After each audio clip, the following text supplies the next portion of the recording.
একটু পোড়া একটু ঝাল, বেগুন ভর্তাই সর্বকাল। আমার আম্মা বলেন, নুন মরিচ চর্তা তবে খাও ভর্তা। আমরা খুব বেশি একটা ঝাল খাই না, তাই 2টা কাঁচামরিচ অ্যাড করলাম। তবে মরিচগুলো কিন্তু প্রচণ্ড ঝাল ছিল। পরে শুকনো মরিচ টেলে এটার সাথে অ্যাড করেছিলাম। সারা বছরই এই বেগুন ভর্তার আগ্রহ শেষ হয় না, তবে শীত মানে কিন্তু বেগুন ভর্তার রাইট টাইম। রাতেবেলা রুটি কিংবা পিঠা লাইক মুঠো পিঠা, চিতই পিঠা, এই জাতীয় পিঠার সাথেও কিন্তু কম যায় না। বেগুন ভর্তার আসল রহস্য হচ্ছে এর স্মোকি ফ্লেভার, মানে হচ্ছে এই পোড়া পোড়া গন্ধ।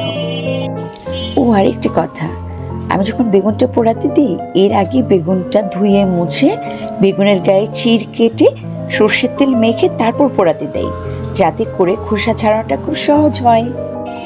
আপনারা কিভাবে পুড়িয়ে নিন জানাতে ভুলবেন না কিন্তু।